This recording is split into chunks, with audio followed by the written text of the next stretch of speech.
Hello, Black Like Me podcast listeners. I really appreciate the fact that you listen to this podcast regularly. And we're going to get to an exciting episode in just a few minutes. But I want just to tell you a few things. In the past month or two, many of my white and non-Black friends have asked, what can we do to show our solidarity for anti-racism, anti-Black treatment? And almost as a knee-jerk reaction, my response is, those who are non-Black who want to be part of the solution, they educate, they donate, and they affiliate. Educate is self-explanatory. You learn about the issues. It's way more important than people give it credit for. It's why you're listening, I would assume, to Black Like Me. Donate is how you support the work. And affiliate is how you tell others about the work and you help to spread the news and the message of the work, and you live it out. In just a few minutes, I'm going to shout out a number of people who have started supporting us through Patreon in the last few weeks, and it just excites me. And there is this theme of, this is helping me. This is helping me. But when they become patrons and they support us, that helps me. During this time of really focusing on anti-Black actions, there's really a need for our non-Black allies and friends to think about, how do you support Black-led efforts? Now, perhaps you haven't thought of the podcast as being a Black-led effort, but I am Black, I'm leading it, and it's a true effort. And so many of you are writing, and you're saying, I'm learning so much, the conversations are helpful, I'm applying it to my job. But then what I think is important for you to understand is, as you support the podcast, it allows us to enhance our programming, maybe even drop more content. It helps us to consider, to seriously contemplate other platforms where we might share this message. It helps us to advertise more broadly, because we really believe that we need more people listening to Black Like Me, because we believe that we have something to say. And we believe that people want more than just quick fixes. They want to understand the issues. And this is really about helping non-Black people journey with us, Black people, as we navigate space that is the predominance of which is non-Black. And so we know that the material is helpful, but we want you to pause. And I'm now in this phase of just being unashamed by just saying, and click the Patreon link. Most of our supporters are people who have listened 2 weeks or less. And some of you have been with us since the beginning of time. So I want you just to pause for just a moment. We know the material helps you, but we want you to help us help you and more. We believe that this voice, this message, our message in this podcast needs to be heard much more broadly than it is. And your patron support helps that to happen on so many levels. It means that I can expand my team and that we can perfect our product and strategize on how to get it to more people and to help more people. So would you just take a moment, click the link. It's in the description section. We put it in each week. Maybe you don't know where it is. And I'm just assuming people don't click it because they don't know where it goes or what it does. It helps us. It helps us because an effort is more than just wanting something to happen. It takes time and energy and staff to record and produce this great programming. So I want to give so please consider doing that right now. All right. And I don't even mind if you click it now and come back to the podcast, because that support helps the podcast to continue. And again, supporting Black-led efforts is an action. And it empowers us to do what we do. So help us. It means a lot. Special shout out to folks who are not only Black Like Me podcast listeners, but they become a part of the Black Like Me family. Melissa and Jim Beltran, Holt Andrews, Kate Perleberg, Lonnie Niederstadt, Dean Moore, Bill Davis, Anna Sachs, Victoria Kyle Erasmi, I hope I got that right, Brandon Taylor, and Sarah Zorowski. I appreciate you. You are our newest patrons, and I appreciate you more than you realize. Listen, you're going to enjoy this great episode. Lean into it, and it's going to give you something to think about and act upon. Hey, good people. Grits or cream of wheat? Who the hell is racist? Does anyone ever ask could they touch your hair?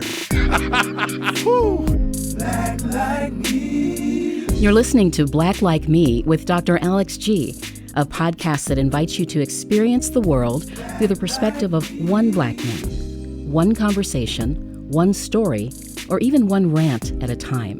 Here's Dr. G. Black Like Me. Okay, so by now, so many people realize that a recent meeting that I had was photobombed and that I was called the N-word on this about 85 times. And they wrote KKK about 250 times and then said all N-words should die. My patrons already know this because I sent them the article before anybody else did it. Just another plug for becoming one of our patrons. But Black folks in our community know, white folks know, Asian folks know, Latino folks know, people writing notes, calling me, writing me, are you okay, Alex? And so you're about to listen to my Facebook response. Because what happened was after everyone tried to leave the meeting or cancel the meeting because they were afraid of how I would respond being called the N-word, and I was muted, I just kept shaking my head saying, no, do not end this meeting because this is going to be a teachable moment for our 70 white folks who are here to learn about becoming anti-racist and to become allies. So it was a great teaching opportunity. But within an hour, my friends started texting me, my black friends, man, are you okay? What's going on? So I asked one, why are you asking me this? He said, because there's some white folks talking about what just happened on a meeting. You were called the N-word. And he said, man, they're coming to your defense. Your white friends are standing up for you. And so because that was happening and then I was getting more and more calls, my daughter called me. People were calling me. They're like, hey, Dad, are you okay? My daughter said to others like, hey, are you okay, Rev? And so I just said, let me go out on Facebook Live and just tell my side of the story. It gave me a chance to let off a little bit of steam.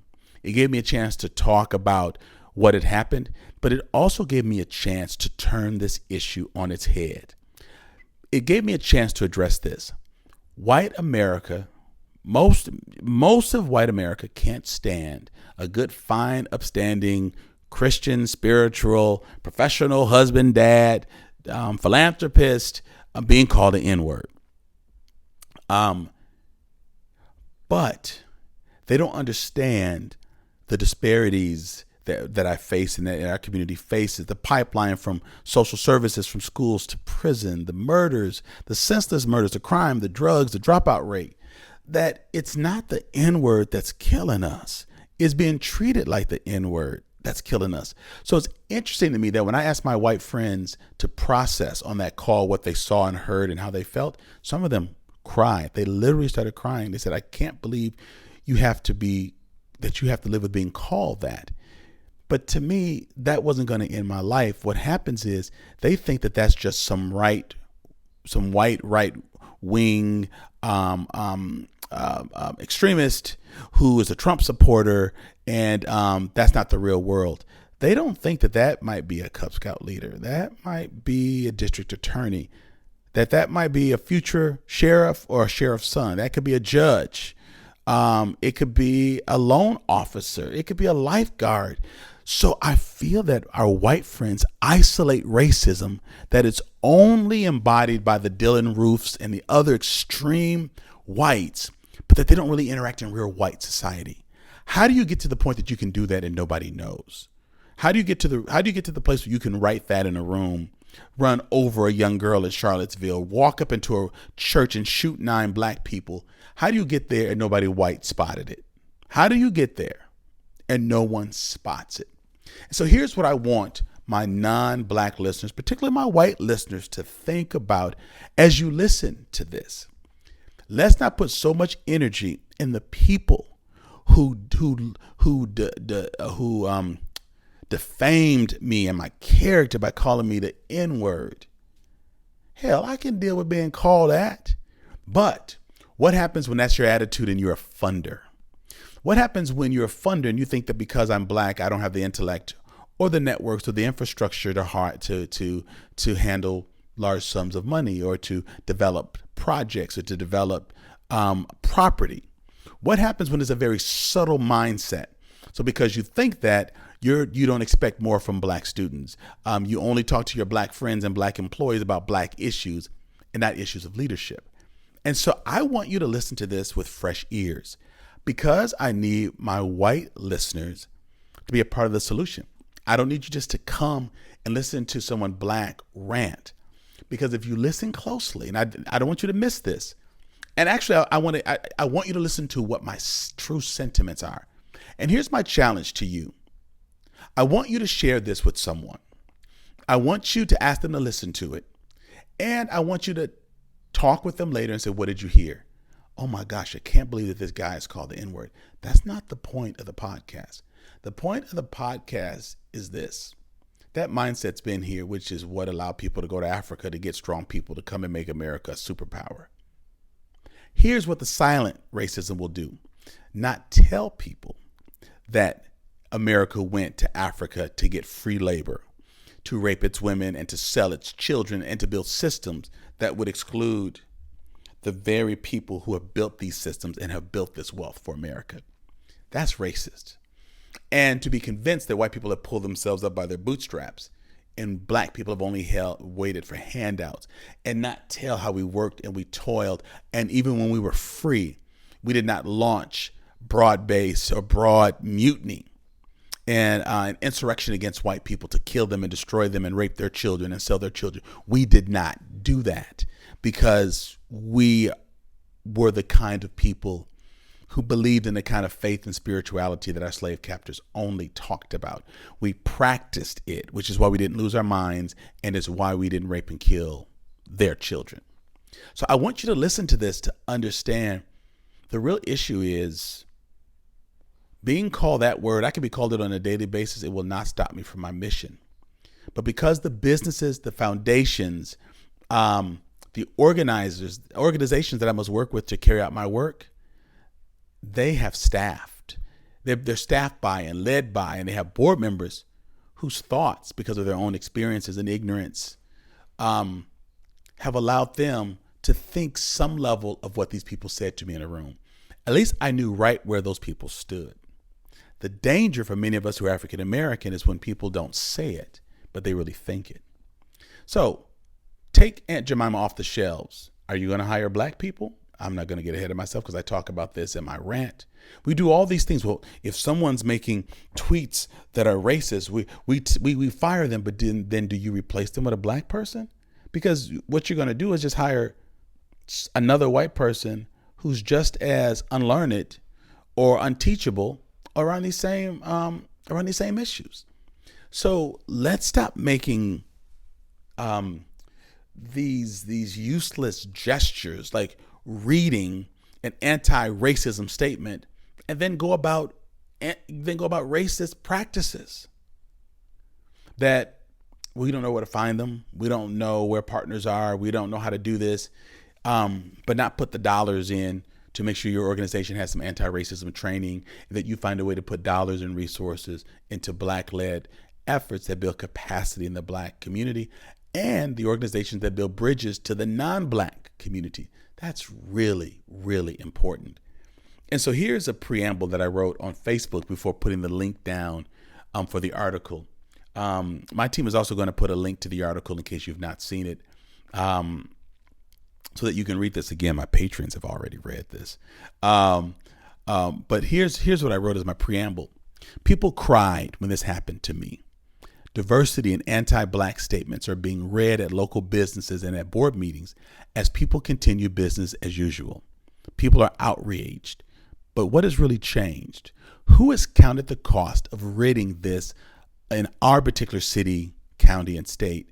And who has fathomed the toll of these attitudes upon blacks who have worked arduously and successfully in the midst of all of this still? Now think about this. I'm not finished reading my preamble. This is like what I do as a black preacher, read a passage and say, okay, stop. Let me just work this for just a second. So we're all up in arms because I said this. People cried. But have we heard business leaders? Have we heard city leader, county leader, state leader, not just talk on a programmatic level, but on a systemic level? Here's what we're going to do to rid ourselves and our staff of anti-racism practices. Because if they were already doing it, it would have been done. So who's talking about what money they're going to spend to get that done? I hear money about programs. Thank you. We need programs. However, if you strengthen my programs and I've got to still deal with the same racist partners, what have we changed except created a smokescreen and a facade that we're all better now because we have said we're sorry? Again, I want to state, being called the N-word is not killing black people. But when teachers, police, lawyers, judges treat us like the N-word and give us injustice or nothing but injustice, that then kills us. And so I'm asking, in the midst of all of this, who has counted up the toll, the cost of not just building anti-racism, but the toll of what this costs black people? All you heard were the attitudes that we feel when we walk in places. When black people say, I don't feel like I fit in here. I don't feel like I'm welcome here. We're not just saying, hey, there's nothing else dark in here, so I got to bolt. That's not what we're saying. We're saying that people don't believe that the attitudes of these Zoom bombers live inside the hearts of everyday white people. And they may not be as extreme. I'm not saying everyday white people want me to die. I think we should all die. But there's some implicit bias, and they're part of a system that allows them to live out, pay out, hire out this reality so that they don't have to deal with it. And so what has changed? Pretty soon we're going to forget about George Floyd if we're not careful, the way we forgot Breonna Taylor's name. And after George Floyd died, you didn't hear Ahmaud Arbery's name as much. And then no one hardly talks about Sandra Bland anymore. Okay, let me finish reading my preamble. Why are we, black people, only asked if we're making progress? Shouldn't you ask white elected officials that question? Ask white business owners? Ask white-led foundations? If we're doing a much better job? And if we are doing a much better job, of course we are, then why are we still here? Madison, America, why are we still here? Because you know what? Those folks aren't being asked those questions. When something like this happens, black folks are asked ad nauseum, come and talk to our newspaper, talk to our radio host, our station, talk to our I'm doing this too. I'm doing something with NPR, Wisconsin Public Radio this week. I did something with Madison 365. We do it. But those organizations, and I said this to Wisconsin Public Radio, you need to have white influencers on your station, on your show, and ask them the same questions you're asking me. What foundation do I own? What business do I own? How can I make Madison different? And I asked him the question I asked when I'm asked this question.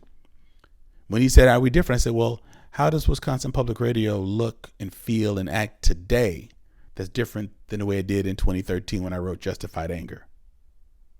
Again, it got quiet. Well, I just came here a couple of years ago. If there was diversity there, young man, you would have known it, and you would have said, well, a third of our staff or 4 new staff hires. Don't play me.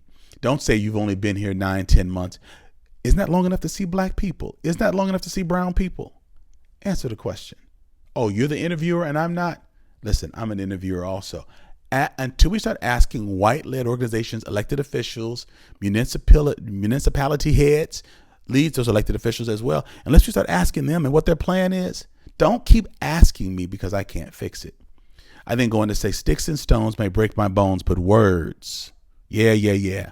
But you know what is hurting us? The microaggressions from silent attitudes that are similar to those of the Zoom bomber.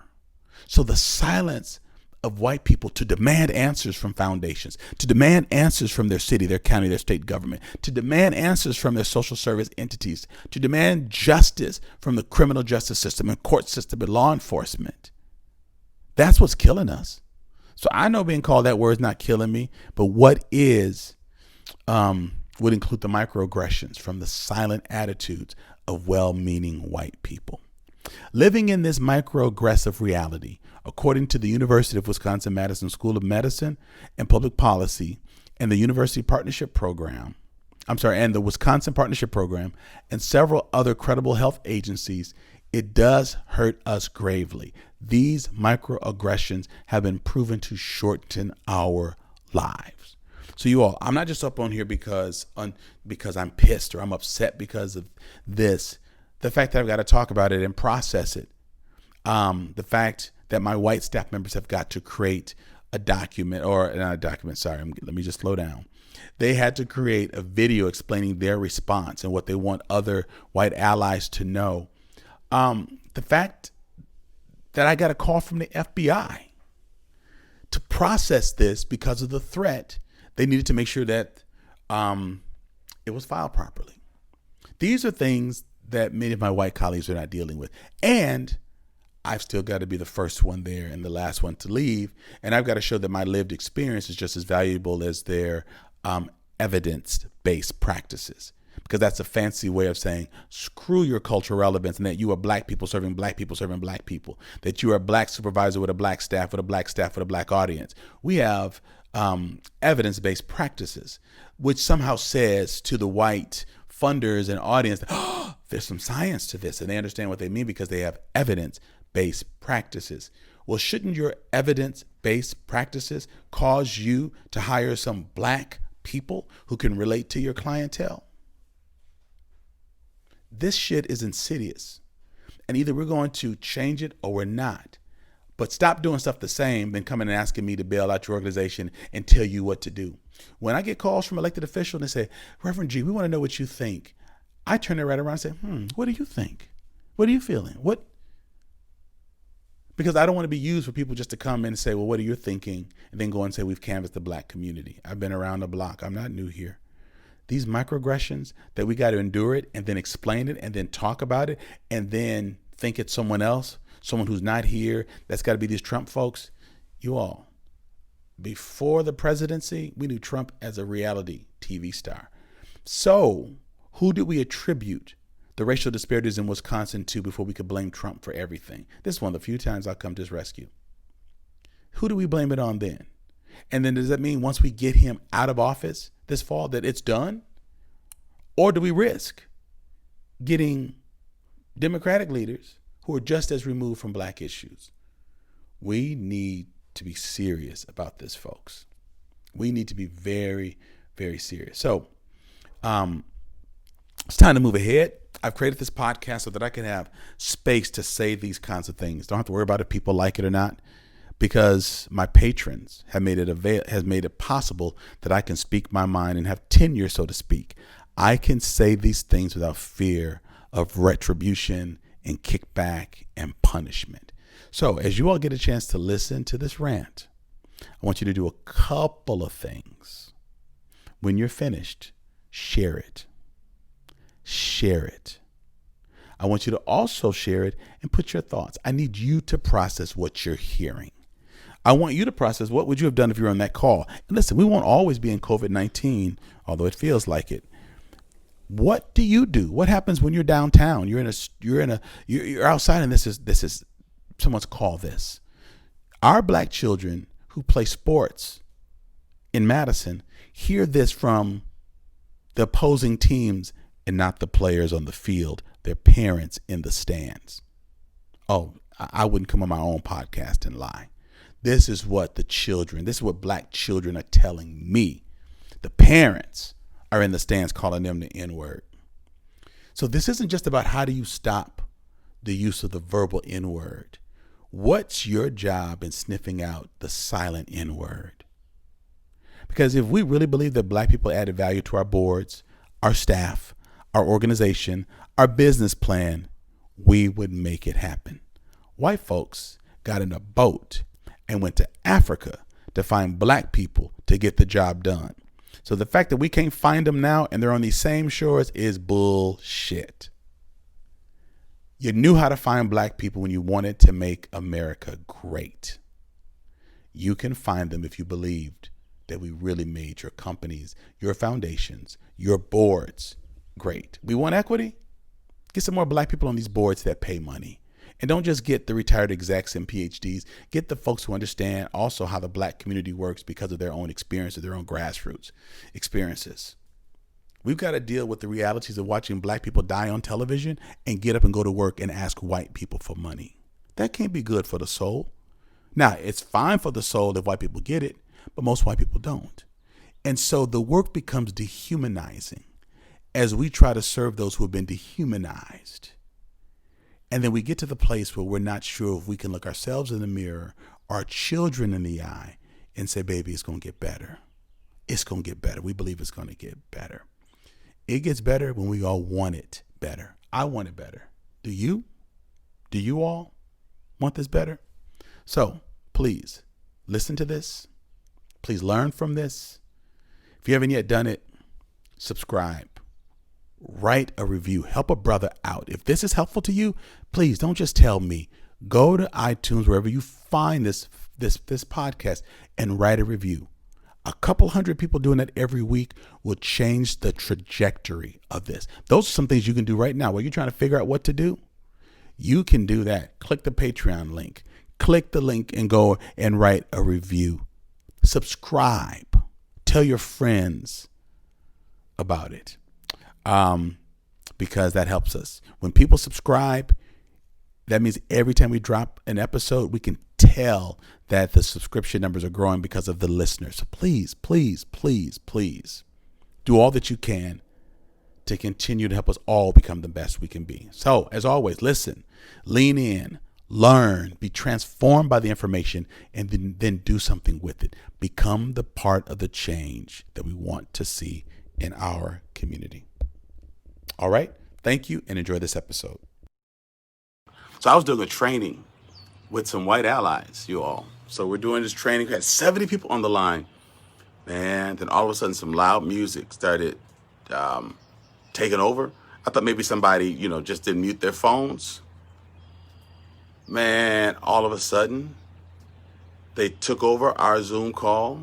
They called me the N-word like 85 times. And then they started writing, N-words need to die. N-words must die. Then they took over my profile and started cussing out other people and saying some vile stuff to the women that's in the room. Then they wrote KKK like 250 times. And it was crazy. It was discombobulating. And at first you think, wait, I heard of this. Is this going to really happen? And, my staff, they were saying, take it down, stop it, close the meeting.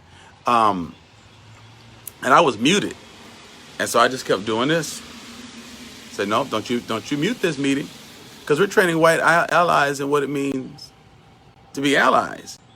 Say, no, we're not about to get off this call. We're about to experience some real life right here in Madison, Wisconsin. We're about to have a real look. No, we are not about to look the other way. We're not about to act like this is not going on. Hey, cousin Helen, how you doing? We're not about to act like this isn't going on. And so it went on for what felt like 2 minutes. But the funny thing is, and it's not me, but the staff was like, take it down. Oh my God, we don't want to hear this word. It's like, yeah, I'm a 56-year-old black man. You don't think that I don't think people think that? And so we talked about it. And what's interesting is one lady just started talking. She just went on like it didn't happen. I said, excuse me, ma'am. I don't mean any disrespect, but I'm a professional facilitator. I need to take over this meeting. I need y'all to say what y'all felt. Hearing that, seeing that, I need y'all to say what you felt. Man, people started crying. They started going off. They started saying stuff. And I said, but y'all listen to this. Listen to me. And people were, and listen, and I heard that there's some conversation going on Facebook. I haven't seen the post yet. I said, y'all listen. Somebody said, I'm so sorry you have to experience that. I said, well, actually, I've been called that word maybe 3 times in my life. I was called it more today than I've ever been called. I think I'm good, Coop. I think I'm good for life about being called that. So I just started saying, what are you thinking? What are you feeling? What's going on? And people just start saying, I'm sorry you have to be called that and experience that. And I said, well, those are just words. Those are just some dudes that's overcompensating for something. They're a bunch of, I feel like Snoop. Can I say it? Should I say it? Some punk ass bitches. I just had to let that out. They cussed me out. I had to cuss them back. I can only say it once, so you got to replay it. I had to say it. I said, but think about this. I live in a world where I know people think it, but they don't say it. I said, so while we're clutching the pearls, oh, hey, thank you. Wow, yeah, thank you. While we're saying while we're clutching the pearls, I said, y'all, come on. These people, I got a friend who's an OBGYN who's talking about stuff that they're seeing going up on their professional site, and they're trying to figure out, how can I tell my friends don't see this doctor? How can I tell black women? How can I tell brown women don't go see this doctor? And so these people are just cussing us out. But this is somebody's altar boy. This is somebody's Weeblo and Cub Scout. This is somebody's paper boy. And but it was a teaching moment to our allies. So you all listen. This is a horrible thing, but let's also deal with the fact this is pushback. But let's talk about the fact that this is the attitude of folks in our city, y'all. This is the attitude of folks in our city. So lest we think, oh my God, this, like, I didn't know that this could happen. I don't want them to think, and this is white ally training, don't want them to think, oh, this doesn't really happen. This never happens. And so, yeah, people give me some good wisdom. But you all, I'm just saying, we're not shocked, we being Black people, because if people don't say it, we feel it. And that's one of the things that we say, that at least in the South in places, people just say to you, like, what they're thinking, like, don't come over here, we don't want to see you. But we just think that everybody's good with this. Like, we're all anti-racist, right? Like, this is wrong, right? We're going to stop this, right? But then as we're making progress, this is the kind of stuff that's happening. Everybody's not excited about progress. But what I said to folks who are willing to be allies, when we're silent, when we see stuff happening, we allow this to go. All this is happening, we still have people who are in elected positions who are not calling Black people and saying, what do you need said on a federal level, on a state level, on a national level? What do you need? So I'm saying, while we're talking about these folks who, drop the N-word, we got folks whose job it is to represent us and don't know what Black people think. They're not talking to us. They're not interviewing us. And listen, we talk to each other. So, I was cautious about this because, my thing is, I'm not trying to give people any more play, but I want the folks who really want to be allies to understand folks aren't playing nice. They're not playing nice. And, I'm not going to lose sleep over ignorant people calling me names, because my grandmother and great grandmother, they were called worse, and worse was done to them. Worse was done to them. But I'm just saying there's a shakeup coming to the power structure, and folks are getting really, really nervous. And we're not trying to take stuff away from people. We're just trying to get what was taken from us. If we get our rightful place, that's not trying to hurt you or saying that you can't have the stuff. Anyway, folks were surprised. And I heard that they started writing a post and putting some of the stuff up. But I just want to say that this stuff is a lie. But this means we need people to speak up. If you're going to be real allies, you got to be anti-racist. You got to be abolitionists. You got to speak up. In this time, let me just talk about in this time with all that's going on, I'm being called all this stuff just because I'm trying to train white allies how to be in a position so that they can raise a generation of children who are different. Where's the commitment on a city, county, state level? Here's how much money we're putting aside for anti-racism training. Here's how much we're putting aside to invest in Black-owned business. Here's our commitment to Black wealth development. I'm tired of hearing anti-racism statements, which were the same diversity statements that were read 2 years ago that weren't meaningful anyway. How the hell do you read these statements at an all-white board meeting, in all-white rooms, and all-white spaces, and just feel vindicated? Feel like, okay, yeah, we committed, we read this statement. What's your organization? What's our city? What's our community? What are people doing to make sure that this is equitable for folks? That this is equitable for folks. I want to be able to go to work and go home and sit on the couch with my wife too. I don't want to get cussed out because I'm doing good work or right work. And so I just think we got to take a long look at this. Are we committed to the long haul? Are we really committed to the long haul? Let me tell you something. Some people thought that the team, they were watching me, and the team was thinking, like, is this going to shake him? Is he going to break? Is he going to cry? I'm like, no, come on. Hell no. I'm not going to cry because a bunch of punks said some stuff. However, what I want to turn our attention to is at least they said what they think. Think about the folks in our community who don't say things, but they still redline. You still don't get we don't get the same kind of money. My fear is that even when it comes to this anti-racism work, white-led organizations who have not practiced anti-racism are going to get money to talk about anti-racism. You mark my words. So I said to someone recently, so you mean Black people can't even be experts in Black pain? Black people can't even be experts in our own pain? So, whew. And so let me just see if I got some comments and stuff up here. Oh, y'all, sorry, I can't read all that stuff. Yep. And so covert kills, true that. And so I'm just letting y'all know. I'm not stopping my work. I'm gonna still keep pushing. Coop came by just to make sure I'm okay. Coop, you need to cuss anybody out with me? No, I won't cuss him out. Can I cuss Coop? Can I call him one? Can I call him one, Coop? Hold on. I call them a bunch of punk ass bastards. That's what I call them. My black minister gonna get me. They're gonna be like, man, you can't be on Facebook cussing. Yes, I can. I ain't gonna do it every day, but today I just need to cuss. I got an option. I got to cuss or drink, and because it's blackout, I can't go buy. Coop, you got any booze in your car? No. So we can't go to a bar because it's still blackout Tuesday, right? Right. That's right. Sometimes you just gotta laugh so that you don't cry. Coop, you doing all right, man? Yeah, you doing all right? I'm doing okay. I'm good. Don't worry. You straight, yeah. Don't worry about me.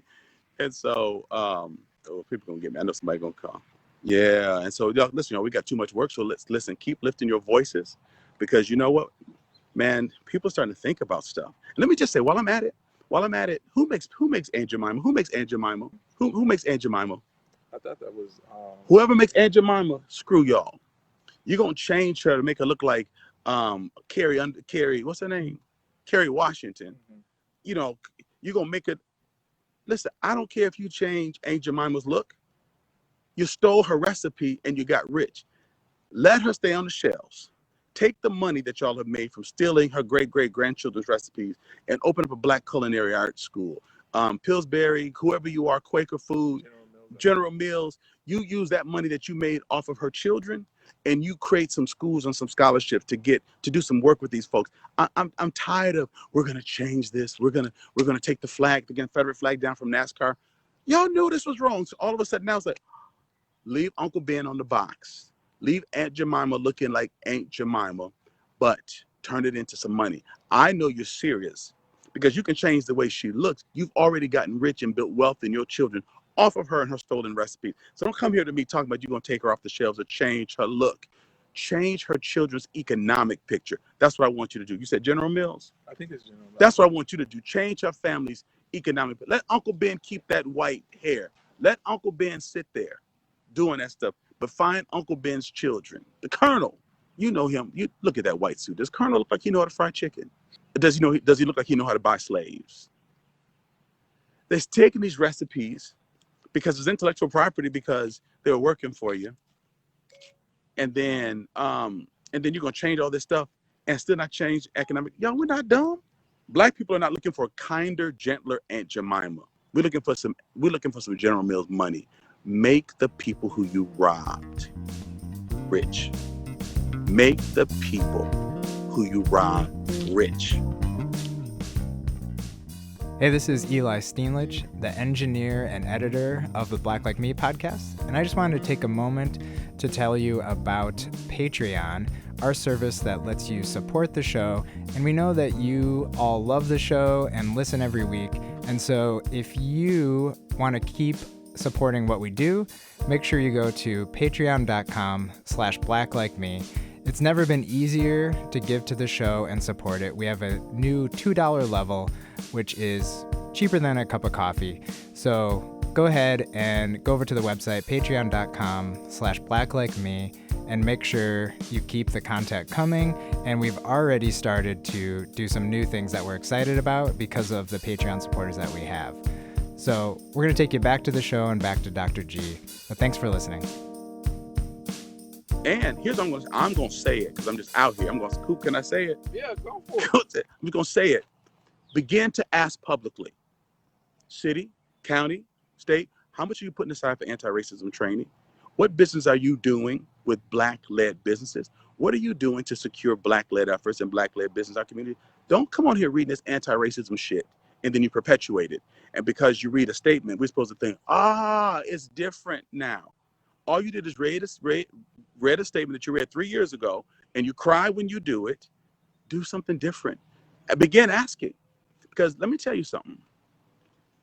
What I found about whites in leadership is that when you just want to appease, you ask for advice. When you want real change, you start spending money. When you want to just appease people, what can we do? What do you see? What do you think? What do you feel? What's going on? Screw that. But when you're scared, you start finding money. You hire consultants, you hire staff. And so, nope.